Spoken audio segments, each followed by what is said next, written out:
Et ce matin, ce qu'il a mis sur mon cœur de partager avec vous, c'est dans l'Apocalypse chapitre 2, verset 7, qui nous parle de l'arbre de vie. On va parler de l'arbre de vie qui est dans le jardin, dans le paradis de Dieu. Et quand on lit Apocalypse chapitre 2 et verset 7, où Jésus va faire une promesse, et il fait cette promesse, et il dit que celui qui a des oreilles entende ce que l'Esprit dit aux églises. À celui qui vaincra, je donnerai à manger l'arbre de vie qui est dans le jardin de Dieu. Il y a une promesse qui a été faite. Et cette promesse, c'est que Dieu nous dit qu'il va nous donner à manger l'arbre de la vie qui est dans le jardin d'Éden. Nous savons, quand nous lisons le premier livre de l'Apocalypse, il parle de cet arbre de vie. Et le dernier livre, qui est l'Apocalypse, il nous parle de ce arbre de vie. Qu'est-ce que Dieu veut nous enseigner concernant cet arbre de vie? Quand nous lisons la Genèse, nous voyons que Dieu nous montre qu'il y a un arbre de vie qui est en Éden. Et à cause de la désobéissance, à cause du péché, Dieu maintenant a empêché l'homme de manger l'arbre de vie. L'arbre de vie est devenu comme inaccessible à l'homme. Et l'homme était privé de cet arbre de vie à cause du péché. Mais dans l'Apocalypse, il nous montre qu'il nous donne à manger cet arbre maintenant. Il dit que nous pouvons avoir accès à cet arbre. Et dans Apocalypse chapitre 22 et verset 14, on va retourner dans notre verset tout à l'heure, il nous montre qu'il nous dit heureux ceux qui lavent leur robe afin d'avoir part, afin d'avoir droit à l'arbre de vie. Il dit heureux ceux qui lavent leur robe afin d'avoir droit à l'arbre de vie. Autrefois, dans le jardin d'Éden, l'arbre était inaccessible. Et l'Apocalypse nous montre que l'arbre maintenant, et il nous donne le droit de le manger, il nous donne le droit même d'entrer par les portes de la ville qui était interdit. Cela veut dire, on va retenir dans notre verset, cela veut dire, frères et sœurs, ce que nous allons voir. Il y a tellement de commentaires, il y a tellement d'explications quand on parle de l'arbre de vie, quand on parle de l'Apocalypse. Mais ce que le Seigneur dit, et nous devrions faire comme les chrétiens de Béret, prendre ce qui est bon et rejeter, parce que moi-même j'ai été dans des cours de théologie et j'ai entendu des choses et ça m'a bouleversé. Mais j'ai dit après, Seigneur, merci de me montrer les choses. C'est-à-dire que vous pouvez entendre beaucoup de prédicateurs, mais le Seigneur nous demande de prendre ce qui est bon. Ce que nous allons voir concernant cet arbre de vie, c'est-à-dire nous allons voir pour qui Jésus a fait cette promesse. Vous savez, il y a 7 églises de l'Apocalypse. Les 7 églises, ils ont 7 exhortations et ils ont aussi 7 promesses.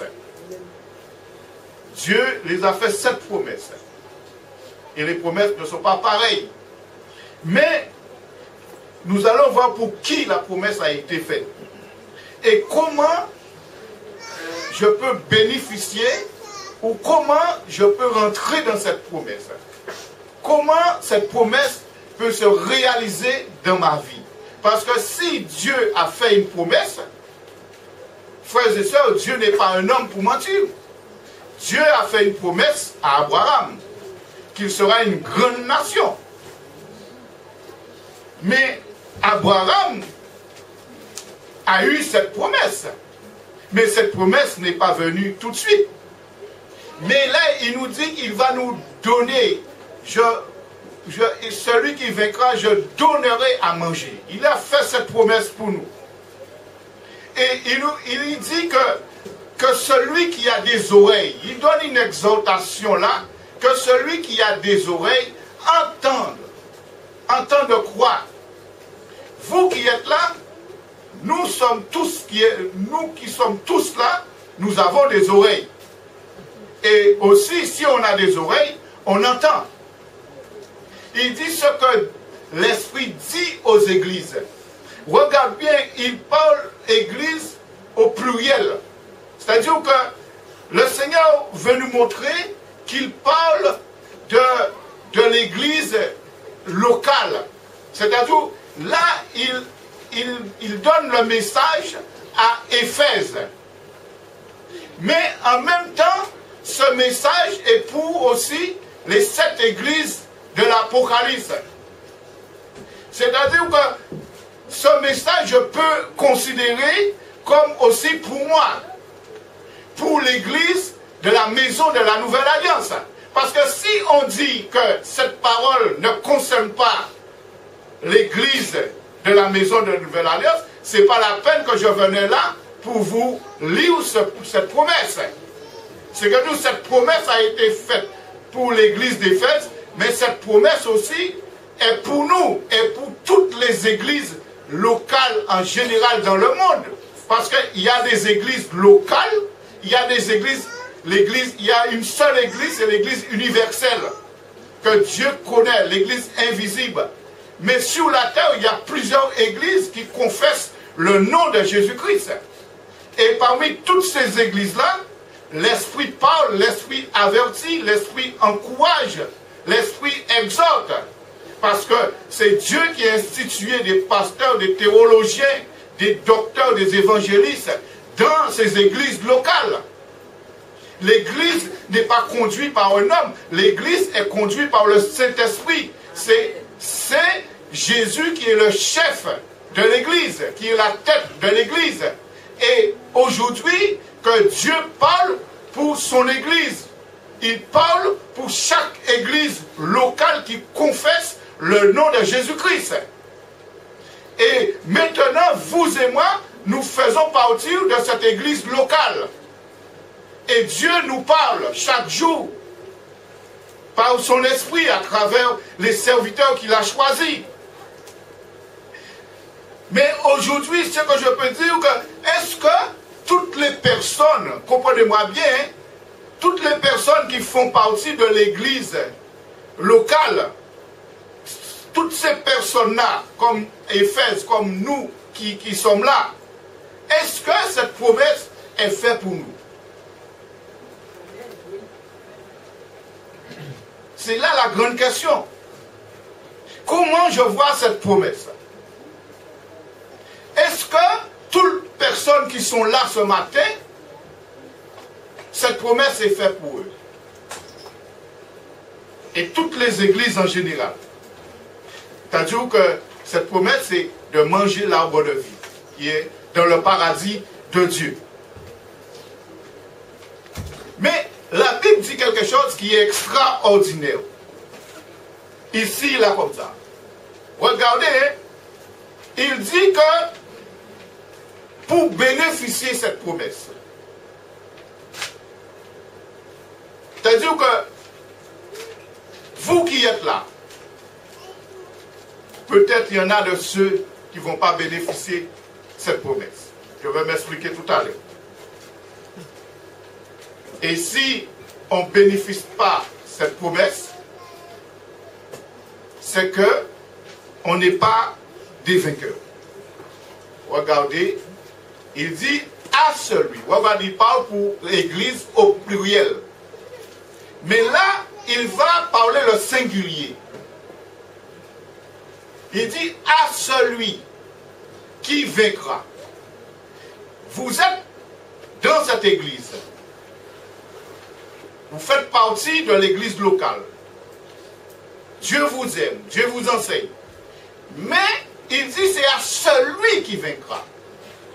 C'est-à-dire c'est seul au vainqueur. Seuls ceux qui vont persévérer. Seuls ceux qui vont marcher comme Dieu le demande. Ils vont bénéficier de cette promesse.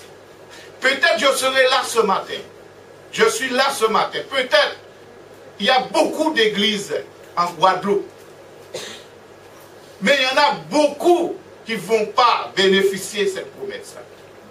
Pourquoi, aux yeux de Dieu, il n'est pas considéré comme un vainqueur? Parce qu'il dit, c'est celui qui vaincra. Et toutes les promesses de cette église de l'Apocalypse, il y a, c'est celui qui vaincra. L'église de Stim, l'église de Philadelphie, l'église de Pergame, l'église de Laodicée, toutes ces églises, la Bible leur dit, c'est celui qui vaincra. Qu'est-ce qu'il veut nous dire par celui qui vaincra?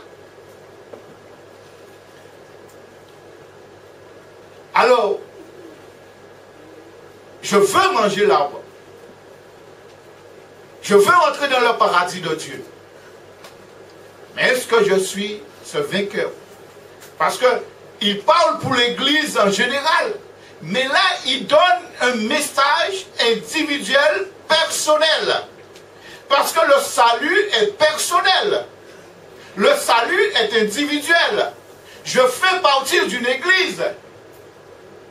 Mais quand Dieu va venir chercher son épouse, il ne va pas venir chercher l'église de la maison de la Nouvelle Alliance. Il va venir chercher ceux qui sont des vainqueurs. Ceux qui marchent. Parce que dans l'église, la Bible nous dit, il y a l'ivraie, il y a le blé. Jésus, quand il va venir, il ne va pas venir chercher l'ivraie. Comprenez-vous? Ouais? Je ne dis pas qu'il y a de l'ivraie là. Mais la Bible nous montre les choses. Et aujourd'hui, l'Esprit parle pour l'Église. Il parle à ça, celui qui vaincra. Il parle aux vainqueurs. C'est seuls les vainqueurs qui pourront manger l'arbre. Si je vous donne un exemple, la Bible nous parle du premier Adam et deuxième Adam. Le premier Adam a été vaincu. Le premier Adam a connu le défaite. Le premier Adam, si on peut dire, c'est un perdant. Et en tant que le premier Adam qui a été vaincu par le diable, par le péché, et il est considéré aux yeux de Dieu comme un perdant. Parce qu'un vainqueur, c'est un gagnant. Et Adam est considéré comme un perdant. Et aux yeux de Dieu maintenant, étant comme perdant, Dieu maintenant, on va voir par exemple dans Genèse chapitre 3 et verset 22 à 24, nous allons voir par exemple que Dieu va dire à Adam, qui était parfait, qui vivait vraiment en, comment dire, dans cette sainteté parfaite, et cet homme a été vaincu. Mais Dieu est bon. Et en tant que vaincu, il nous dit que l'Éternel maintenant va l'empêcher de manger l'arbre de la vie. C'est-à-dire que l'arbre de la vie n'est pas fait pour les perdants. L'arbre de la vie n'est pas fait pour les vaincus. C'est pour les vainqueurs, pour les gagnants. pour ceux qui triomphent.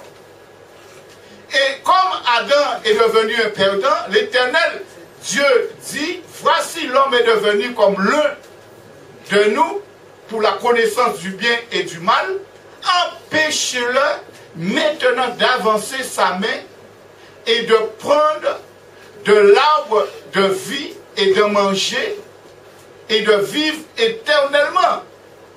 Dieu maintenant va empêcher l'homme de manger l'arbre de la vie qu'il avait donné dans le jardin à cause de la désobéissance, à cause de la chute. L'arbre maintenant est devenu inaccessible pour l'homme. Et quand on continue le verset, on va voir par exemple l'Éternel, Dieu le chassa du jardin d'Éden. Le jardin était considéré comme un lieu de bonheur, un lieu où vraiment il vivait la présence de Dieu. Et Dieu maintenant va le chasser du jardin, de ce lieu de bonheur, de ce lieu où on va voir qu'il y avait la vie. Il va le chasser et il va même mettre des chérubins pour empêcher l'homme de manger l'arbre. Verset 24. Il dit, c'est ainsi qu'il chassa Adam et mit à l'orient du jardin d'Éden les chérubins qui agitent une épée flamboyante pour garder le chemin de l'arbre de la vie. Parce qu'il ne voulait pas, dans sa bonté, dans sa miséricorde, que l'homme puisse manger l'arbre de la vie. Parce que l'arbre de la vie, au verset chapitre 2, verset 9, on va voir, l'arbre de la vie, Dieu l'avait placé au milieu du jardin. Et Dieu maintenant va chasser l'homme pour que l'homme ne mange pas. Il dit que l'Éternel fit pousser du sol les arbres de toute espèce, agréables et bons à manger. Tous les arbres que Dieu a créés étaient agréables et bons à manger. Il dit, et l'arbre de la vie au milieu du jardin. Et il y avait l'arbre de la connaissance du bien et du mal. Là, on voit que la Genèse nous parle de deux arbres. Et quand on vient dans l'Apocalypse, chapitre 22, on voit qu'il y a un seul arbre. Cela veut dire quelque chose. L'Apocalypse nous présente un seul arbre, c'est l'arbre de vie. Mais la Genèse nous présente deux arbres. L'arbre de vie et l'arbre de la connaissance. L'arbre de vie qui est au milieu du jardin, cela symbolisait la présence de Dieu même. C'est-à-dire la vie. C'est-à-dire la communion. C'est-à-dire que l'homme vivait parfaitement en communion, en relation, en intimité. Le jardin était pour l'homme un lieu de bonheur, un lieu de paradis. Et l'homme pouvait vivre éternellement dans ce jardin. Parce que l'arbre symbolisait cette vie. C'est un arbre qui donne la vie quand on le mange. C'est-à-dire que quand Adam va manger, il va donner à Adam la vie. Mais il avait un ordre. Dieu avait donné un ordre. Il pourra manger tous les arbres du jardin, mais seulement l'arbre de la connaissance du bien et du mal ne devrait pas manger. Parce que l'arbre de la connaissance du bien et du mal sont là.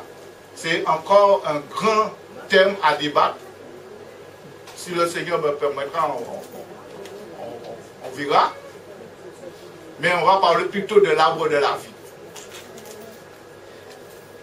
Et cet arbre, il pouvait donner à l'homme la vie. Mais, frères et sœurs, comme cet arbre donnait la vie, quand l'homme a désobéi, c'est là il faut comprendre Genèse 3, verset 22. Quand l'homme a désobéi, l'homme est dans le péché. L'homme est séparé maintenant. Et si l'homme, comme il dit, il est allé puis prendre l'arbre là et pour te manger, cela veut dire que l'homme est allé vivre éternellement dans la condition qu'il est. C'est-à-dire, condition qu'il est dans le péché, dans la désobéissance. Et Dieu maintenant ne voulait pas que l'homme puisse vivre éternellement dans le péché, dans la désobéissance. Alors, il a chassé l'homme du jardin, il a chassé l'homme loin, et il a empêché l'homme de manger l'arbre et de vivre éternellement. Mais quand nous revenons dans l'Apocalypse, la Bible nous montre maintenant que comme l'arbre dans l'Ancien Testament était inaccessible à l'homme, l'Apocalypse maintenant nous montre que l'homme a le droit de manger l'arbre à travers le deuxième Adam. Qui est le deuxième Adam?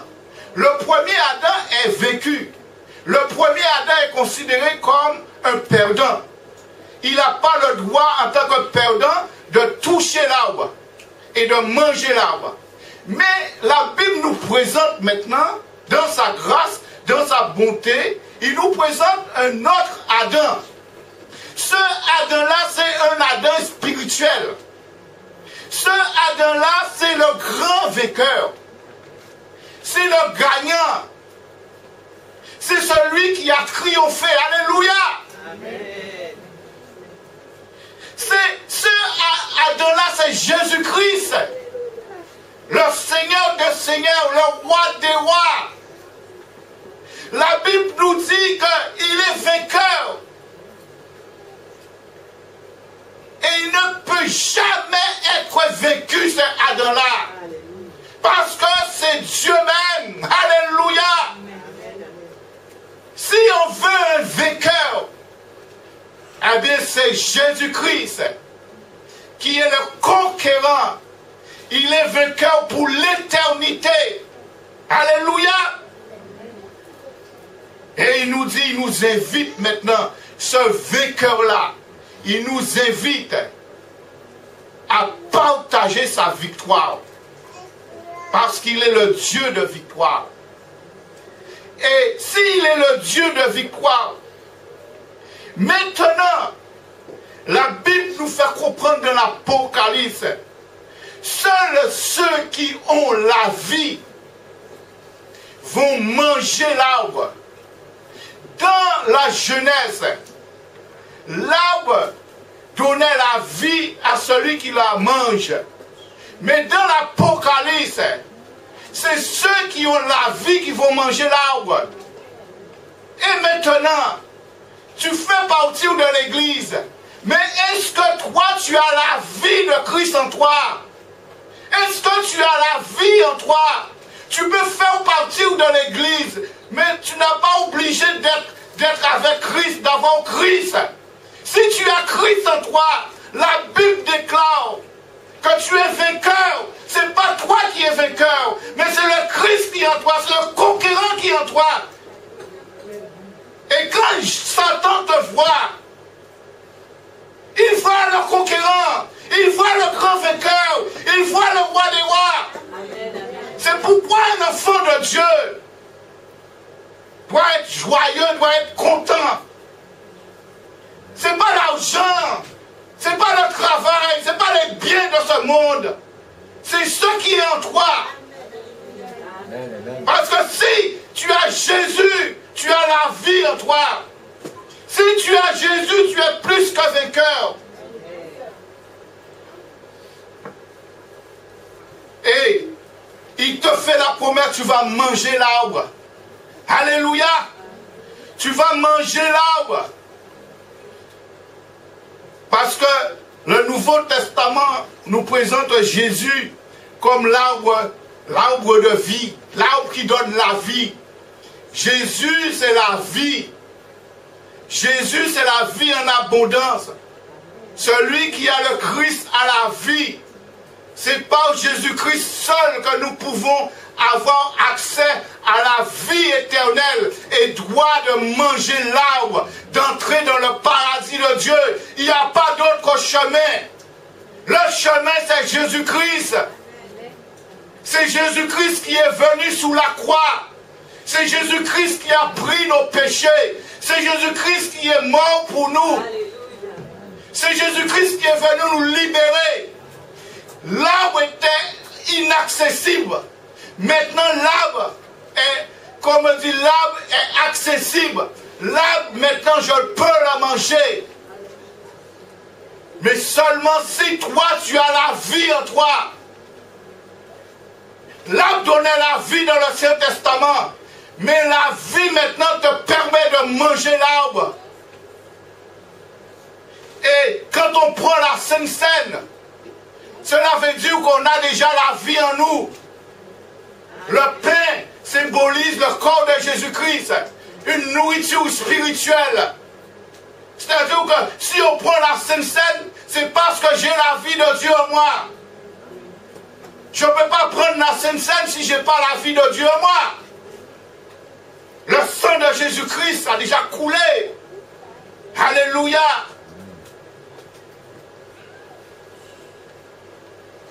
Jésus, ce n'est pas n'importe qui.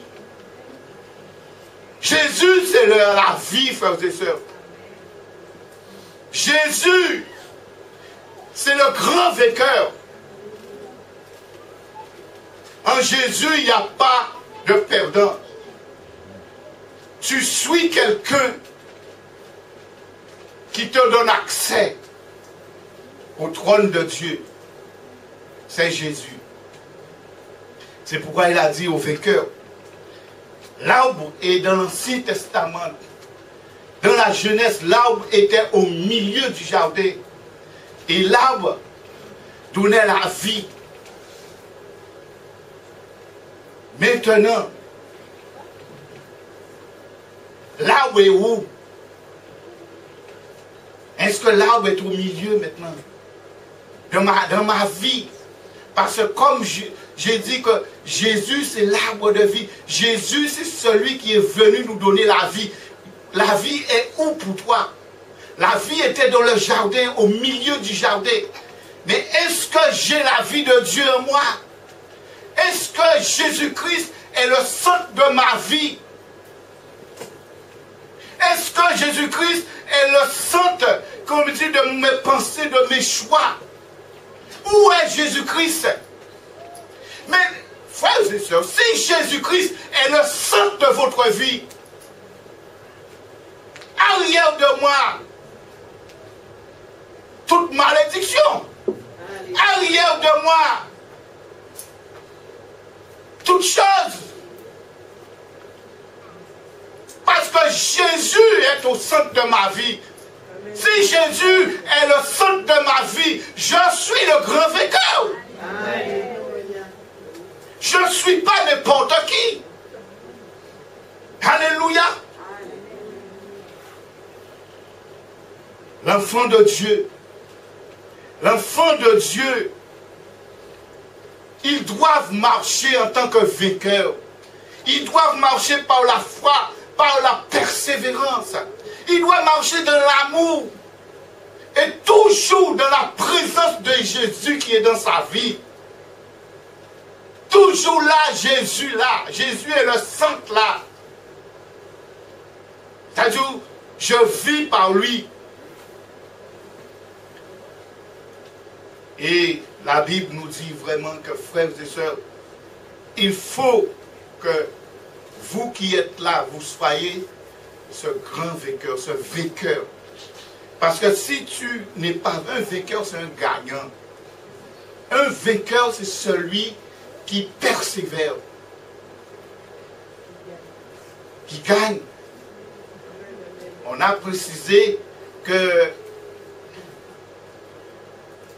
Maurice Carène, c'est un champion, c'est un vainqueur. Et tout la Guadeloupe misait sur lui. Mais effectivement, il a gagné le tour. Mais il avait plusieurs étapes pour gagner le tour. Mais chaque étape lui demandait des efforts. Chaque étape lui demandait de persévérance. Chaque étape, c'est une lutte pour lui. Jusqu'aux dernières étapes, il a fait tout pour gagner. Jésus est ma vie. Jésus est là. Mais moi maintenant, en tant que vainqueur, comment je vis?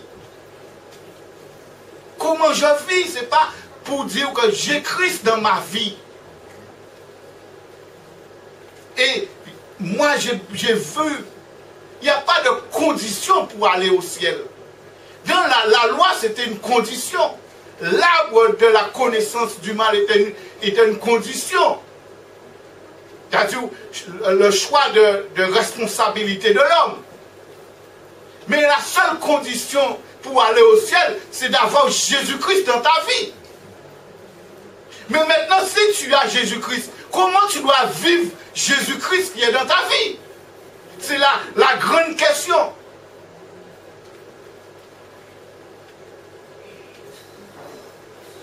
Et si nous prenons par exemple la victoire, dans la victoire,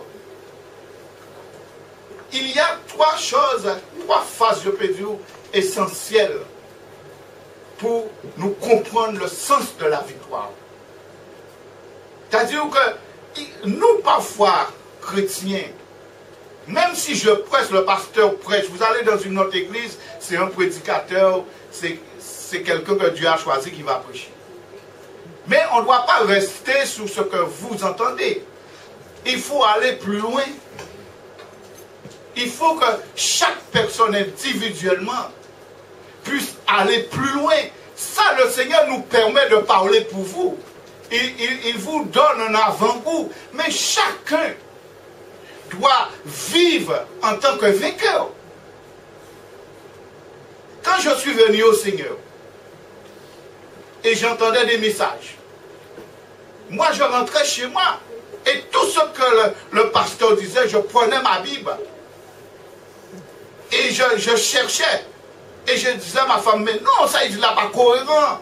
Nous avons arrêté au moins 2 jours là, nous avons discuté, c'est ça.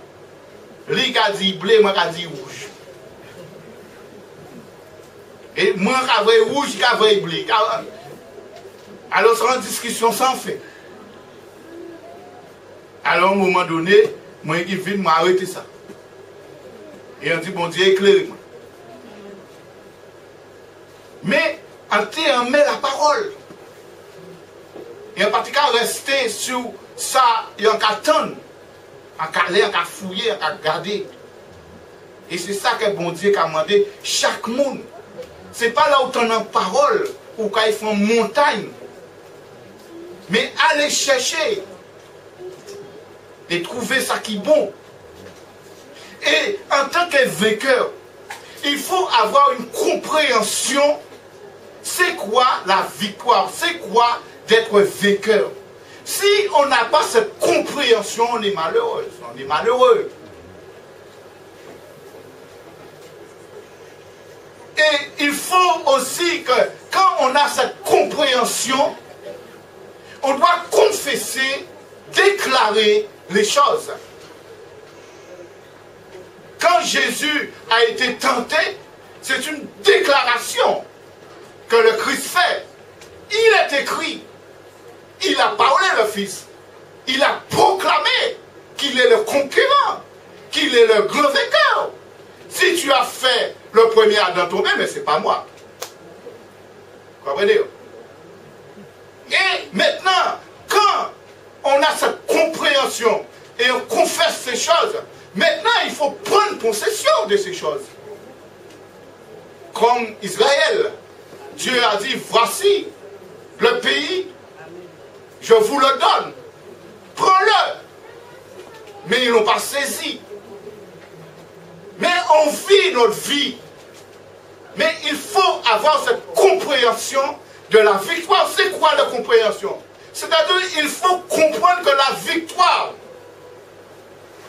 a déjà été acquise par Jésus-Christ. Cette victoire-là, elle est déjà acquise. Jésus-Christ l'a déjà acquise.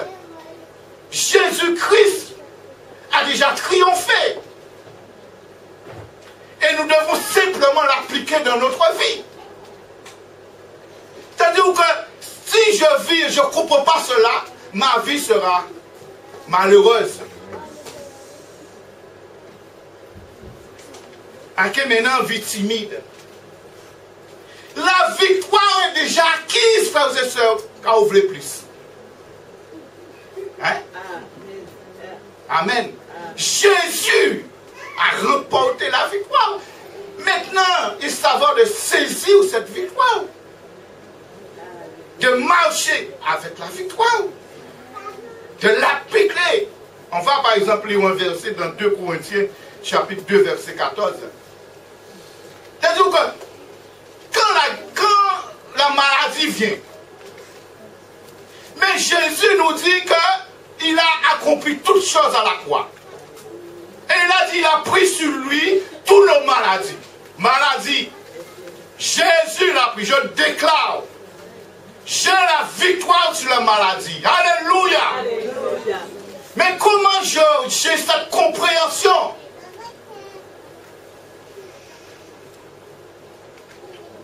Et si la maladie est là, je loue, je bénis. Comme l'apôtre Paul.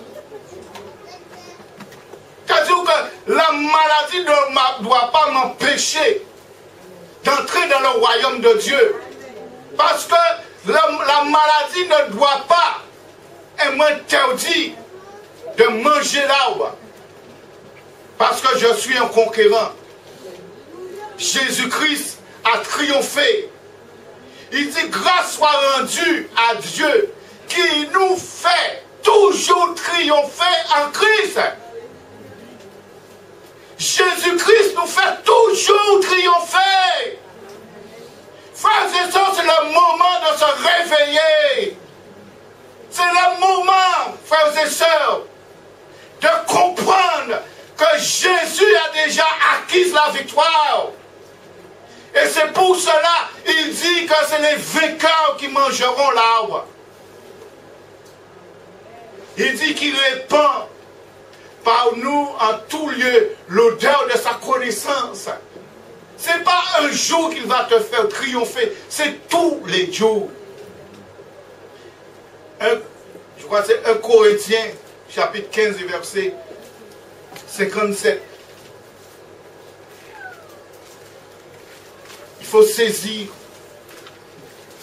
Il faut avoir cette compréhension, frères et sœurs, que la victoire a déjà été acquise pour nous. Béni soit le Seigneur. Il dit, grâce encore soit rendue à Dieu. Il dit, qui nous donne la victoire par notre Seigneur Jésus-Christ. Qu'il nous donnera la victoire. C'est ça qu'il a dit? Hein? C'est quoi ça? C'est présent. C'est instantané, on va connaître. Là, il faut une photo, il faut une photo à la minute. Et Bougla a dit, moi, instantané. On dit non à la minute. Pas de grand vocabulaire. On va pas apprendre l'école. Moi, mais tu as fait débiter. Hein? Et moi, c'est instantané. On dit non à la minute. Attends, un petit cousin là, il arrive tellement. Non, c'est pour montrer qui Jean bon Dieu grand. Mais regarde, grâce soit rendue à Dieu qui nous donne. Quand tu as Jésus-Christ, tu as la victoire. Tu es un vainqueur. Tu es un conquérant. Tu es un gagnant. Tu as le droit de manger. Mais comment je vis? Quand le diable vient, arrière de moi Satan, parce que Jésus-Christ a triomphé sous la croix. Et il t'a livré publiquement un spectacle en triomphant de la croix. Alléluia. Et maintenant c'est pourquoi je dis quand on a cette compréhension de victoire, maintenant il faut la confesser dans notre bouche comme Jésus-Christ. Tu confesses quand l'attaque vient. Parce que être vainqueur, c'est quelqu'un qui combat. Et quand la lutte vient, quand les choses viennent, Maintenant tu proclames de ta bouche, tu confesses de ta bouche que tu es un vainqueur, que Jésus est en toi, tu es un gagnant, et tu vis. Et maintenant, troisième chose pour comprendre, c'est la prise de possession de la victoire. Parce que trop souvent nous négligeons de prendre possession de ce que Christ a déjà accompli sous la croix. Il t'a dit, te donne la victoire. On doit saisir la victoire. On va voir par exemple dans Hébreux chapitre 6 verset 11 à 12.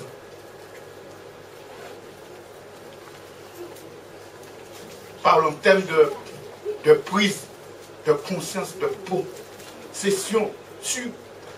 Il t'a donné. Maintenant, comment nous désirons que chacun de vous montre le même zèle pour conserver jusqu'à la fin une pleine espérance. C'est-à-dire que la promesse est faite. Mais je dois conserver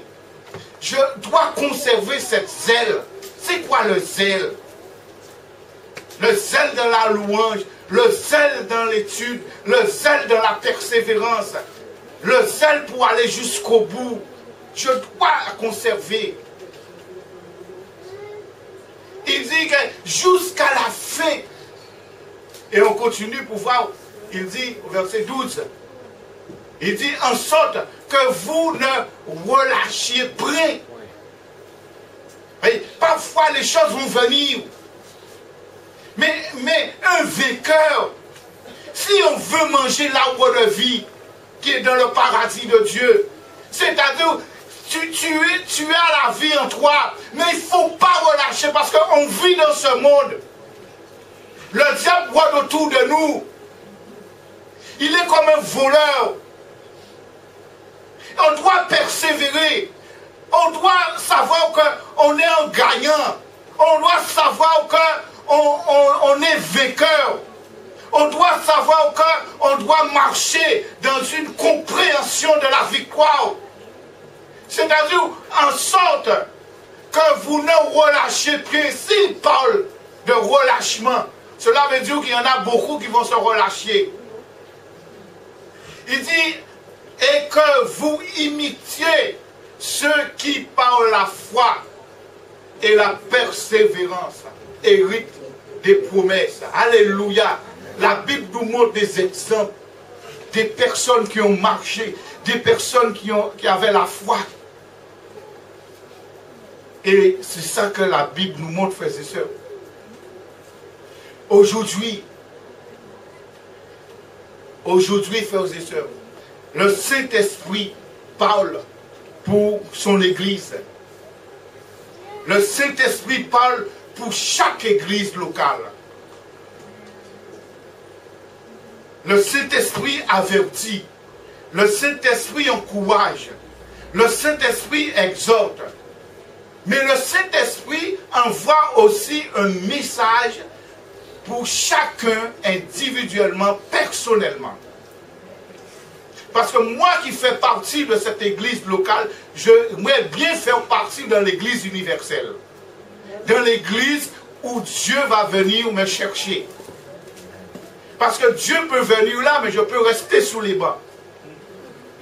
Et Dieu maintenant, il me donne un message. Il me donne des promesses. Chaque individu. Prenons l'exemple d'Éphèse. On va prendre l'exemple de 3 églises pour conclure. Exemple de l'église d'Éphèse. Remet l'église d'Éphèse. On va voir par exemple ce qu'il dit. C'est une église. Pourquoi la Bible dit à cette église qu'il doit être vainqueur? Et pourquoi il dit à ceux qui ont des oreilles pour entendre? Apocalypse 2, verset 2. Il s'adresse à cette église-là. Il fait la promesse à cette église. Et on a vu que cette promesse, c'est aussi pour toutes les églises et pour chaque individu. Il dit, regarde ce qu'il dit à cette église. Il fait même des éloges. Il dit, je connais tes œuvres, ton travail. L'église de la maison de la Nouvelle Alliance, Dieu nous connaît, Dieu connaît l'œuvre, Dieu connaît notre travail. Il connaît, il fait des éloges. Il dit, et ta persévérance. Il connaît la persévérance. Un vainqueur, c'est celui qui travaille. Un vainqueur, c'est celui qui persévère. Il connaît. Il dit, je sais que tu ne peux supporter les méchants.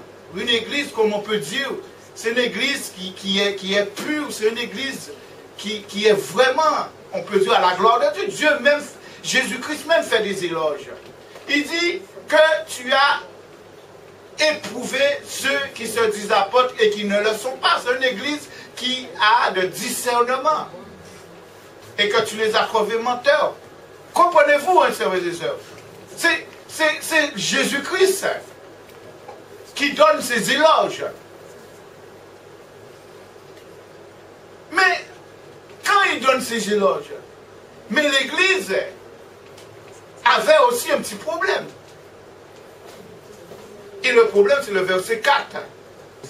Il donne un reproche à cette église. Il fait des éloges. Mais en même temps, il dit, mais ce que j'ai contre toi, c'est que tu as abandonné ton premier amour. Vous comprenez? C'est-à-dire, il connaît le travail, il connaît la persévérance, il connaît le discernement. Mais il y a quelque chose. Où est le premier amour? Où est cet amour? Parce que si je suis vainqueur, quand je suis un vainqueur, je suis celui qui vit dans la présence de Dieu. Je suis celui qui aime Dieu. Vous comprenez cela? Je suis celui qui va laisser tout pour Jésus. Jésus, c'est mon ami. Jésus, c'est vraiment une amitié. Jésus, c'est pas n'importe qui. Où est mon amour? Où est ma passion? Chacun de nous. Est-ce que aussi on n'est pas comme cette église? Qui est parfois dans notre marche, on a abandonné. Pas l'amour du pasteur, pas l'amour du frère, mais l'amour que j'avais pour Jésus. Et si, quand Jésus-Christ va venir, et il ne va pas voir cet amour, si je travaille, je vais faire l'évangélisation, je vais faire ça. Mais si je n'ai pas l'amour de Dieu, vous comprenez cela? Je peux rester à terre, comme on a dit. Et c'est pourquoi il parle, il donne cette exhortation à celui qui a des oreilles, entendre ce que l'Esprit dit aux églises. Il dit, ô vainqueur, il doit se renouveler, il doit se restaurer pour hériter cette promesse. Mais quand on regarde parfois dans les 7 églises de l'Apocalypse, il y a 2 églises que je peux dire que Dieu n'a pas fait de reproche. Là, il a fait un reproche. Mais il y a 2 églises qui n'ont pas eu de reproche. Et quand même ça, Dieu les rappelle, Dieu les exhorte. On va voir par exemple l'église à côté, c'est quoi? C'est l'église de Smyrne, chapitre 2, verset... Oh, vas-y. Verset 9. Ouais. Chapitre 2, verset 9. On va pas lire tout. Verset 9. Il dit, je connais ta tribulation et ta pauvreté, bien que tu sois riche, mais riche en qui? Riche en Jésus. C'est Jésus qui est ta richesse. Riche dans la parole. C'est Jésus qui est tout pour toi. Si tu es riche, c'est en Jésus-Christ. Tu peux posséder le monde entier. Mais si tu n'as pas Jésus-Christ, tu es considéré comme un rien. Salomon, c'était quelqu'un qui avait plus de 10 000 femmes. Quelqu'un qui avait beaucoup de biens.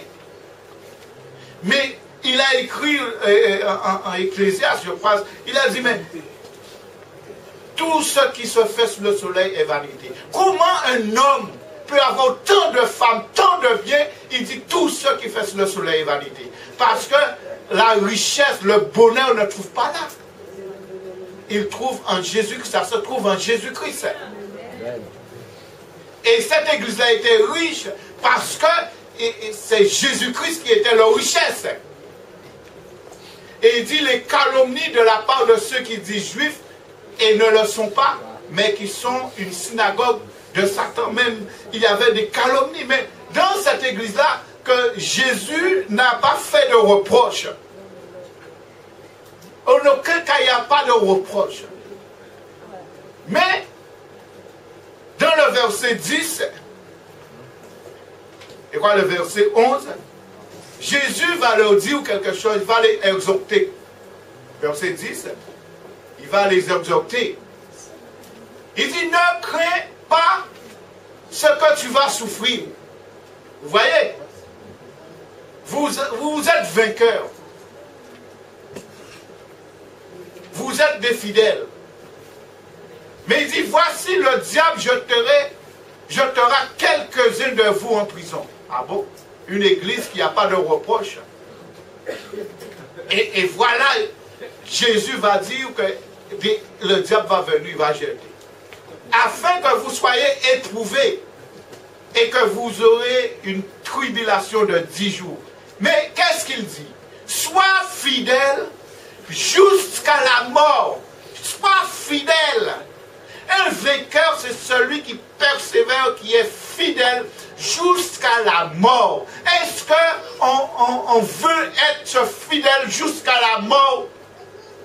Et il dit, je te donnerai la couronne de vie. Alléluia. Et verset 11, il te dit maintenant, à celui qui a des oreilles, entende encore ce que l'Esprit dit aux églises. Celui qui vaincra n'aura pas à souffrir la seconde mort. Il parle encore de vaincre. Seuls les vainqueurs qui vont hériter. Si on prend l'église de Apocalypse chapitre 3,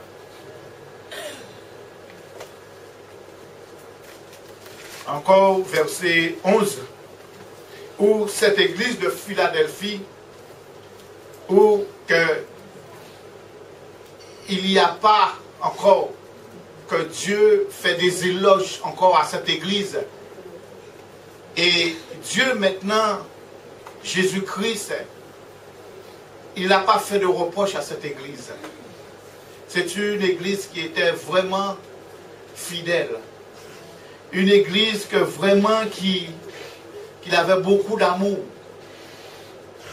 Mais Jésus va leur dire, je viens bientôt. Comme Jésus va dire à l'église de la maison de la Nouvelle Alliance, je viens bientôt. Et c'est le message de toutes les églises. Je viens bientôt. Mais qu'est-ce que je fais avec ce je viens bientôt? Il dit, retiens ce que tu as. Qu'est-ce que tu as? Qu'est-ce que tu as? Ta maison, ta voiture, ton mari. Qu'est-ce que tu as? Je laisse le soin pour vous de voir dans la Bible qu'est-ce que tu as. On a vu l'église de Smyrne qui t'a dit que c'est une église qui se disait riche, mais il était riche en Jésus-Christ, riche dans la parole de Dieu, par le Saint-Esprit. Mais Jésus dit, je viens bientôt, retiens ce que tu as, afin que personne ne prenne ta couronne. C'est-à-dire, quand il dit retiens-la, c'est-à-dire il faut persévérer. C'est un combat. Et verset 12,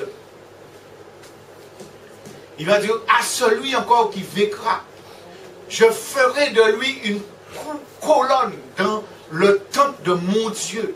Est-ce que tu veux être cette colonne?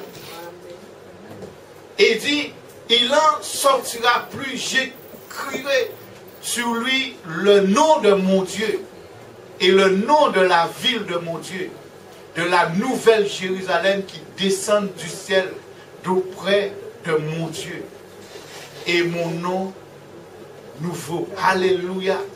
C'est ça notre espérance. Mon frère ou ma soeur, c'est là. Alléluia. Et on va voir une autre église. C'est l'église de la Odyssée. Je vous ai montré, on ne va pas voir toutes les églises, mais l'église d'Éphèse, c'est une église qui travaillait, qui avait beaucoup de persévérance, de discernement.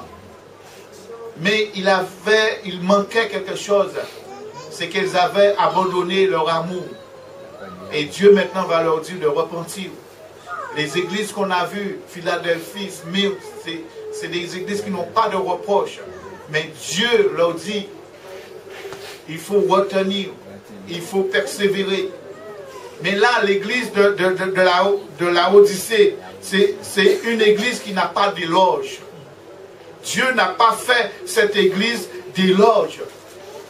Il n'a rien dans cette église pour que Dieu puisse l'élever. Mais ce qui m'a frappé dans l'église de la Odyssée, c'est pourquoi dans l'étude du pasteur, j'ai entendu des choses.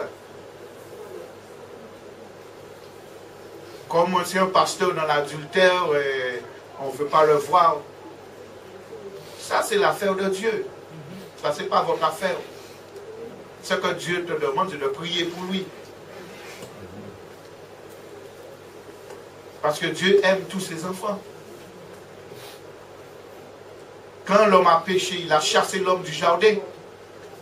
Mais Dieu, dans son amour, il a envoyé Jésus-Christ pour que vous et moi puissions avoir accès de nouveau.